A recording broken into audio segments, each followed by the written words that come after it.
ઓમ નમો ભગવતી વાસુદેવાય નમઃ. હરિ કૃષ્ણાય નમઃ. આજે આપણે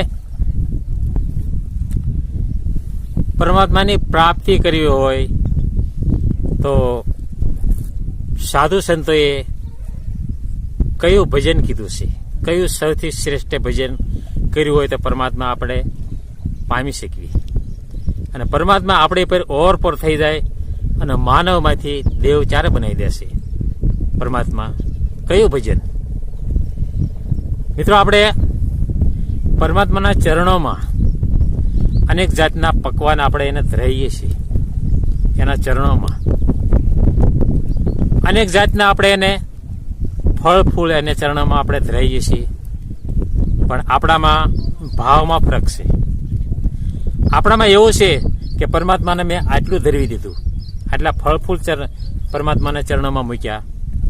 એ અંદરથી અહંકાર છોડી દેવો પડે અને અંદરથી એવો ભાવ વ્યક્ત કરવો પડે કે પરમાત્મા જે કાંઈ તારા ચરણોમાં મૂકીએ છીએ એમાં અમારું કાંઈ નથી, અમારું એમાં કાંઈ નથી. જે કાંઈ છે તારું છે અને તારું છે એ તને અમે ધરાવી છીએ. આવો અંદરથી આપણા હૃદયની અંદર ભાવ જાગવો પડે, આવો ભાવ વ્યક્ત કરવો પડે પરમાત્માના ચરણોમાં કે પરમાત્મા જે કાંઈ છે એ બધું તારું છે. અમે તો માત્ર નિમિત્ત છીએ, અમે તારી સેવા કરી રહ્યા છીએ અને આ જે કાંઈ ફળ ફૂલ અમે તને તારા ચરણોમાં મૂકીએ છીએ તારું છે. આવો ભાવ વ્યક્ત કરો પરમાત્માના ચરણોમાં અને આપણું મન એના ચરણોમાં આપી દો કે મન પરમાત્મા તારું છે અને મન અમને એવું પરમાત્મા આપ કે સદાય તારા વિચારો અમારા હૃદયની અંદર રહે. પરમાત્મા પાસે આવો ભાવ વ્યક્ત કરો, આવો આપણા હૃદયમાં પરમાત્મા પર પ્રેમ જાગવો પડે મિત્રો. અને મિત્રો, 3 જાતના આંસુ છે. આજે આંસુ વિશે તમને જણાવું કે દરેક મનુષ્યને આંસુ આવે છે 3 જાતના. કઈ 3 જાત છે કે સૌ પ્રથમ તો આપણને આંસુ આવે છે, આપણને દુઃખોના આંસુ આવે છે. આપણા કર્મ અનુસાર આપણને જિંદગીમાં દુઃખો પડે છે, એના આંસુ આવે છે અને એ આંસુથી પરમાત્મા પ્રાપ્ત નથી થતા. એ આંસુ તો આપણને દુઃખોના આવે છે. આપણને કેટલી જાતના દુઃખો આ જીવનમાં આવે છે, એના આંસુ આવે છે, એનાથી પરમાત્મા પ્રાપ્ત નથી થતા. બીજા આંસુ આવે છે, આપણને હરખના આંસુ આવે છે.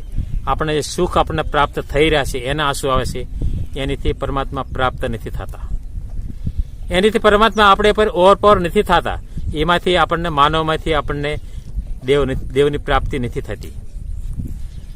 એક આંસુ એવા આવે છે કે એ આંસુ કોને આવે મિત્રો? કે પરમાત્મા પર પ્રેમ હોય, પરમાત્મા પર ભાવ હોય અને પરમાત્માના ગુણો યાદ કરો અને એ ગુણો યાદ કરો અને પરમાત્માના ઉપર અતિ પ્રેમ અતિ ભાવ જાગે અને પરમાત્માને યાદ કરીને જ્યારે તમને આંસુ આવે ને આખા હૃદયની અંદર ફિલ્ટર થઈને જે આંસુ આવે ને મિત્રો, એ આંસુ પરમાત્માને પીંગળી નાખે છે. એ આંસુ જોવે ને પરમાત્મા જોવે ને ત્યારે પરમાત્મા એ આત્મા પર પરમાત્મા ઓવરપોર થઈ જાય છે મિત્રો અને માનવમાંથી દેવની પ્રાપ્તિ કરાવી નાખે છે આ આંસુ.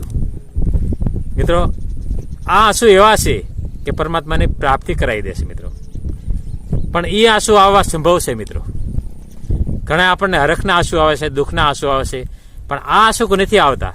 આ આંસુ આવવામાં બહુ આપણને તકલીફ પડે છે કારણ કે એટલો બધો આપણને પ્રેમ પરમાત્મા પર ભાવ જાગતો નથી, એટલો બધો આપણને પરમાત્મા પર પ્રેમ નથી. મિત્રો, આ જગતનો અધિપતિ આટલું બધું આપણને આપ્યું છે પરમાત્માએ. શું નથી પરમાત્માએ આપ્યું આપણી માટે? ઘણી વસ્તુ આપણને આપી છે. એટલે મિત્રો, આવો જ્યારે આપણને પરમાત્મા પર ભાવ જાગે ને અને એ આંસુ આવે ને, એ આંસુ પરમાત્માની પ્રાપ્તિ કરાવી દે છે. તો મિત્રો, જરૂર સાંભળજો વિડીયો, સબસ્ક્રાઇબ કરજો, ફોલો કરજો મિત્રો.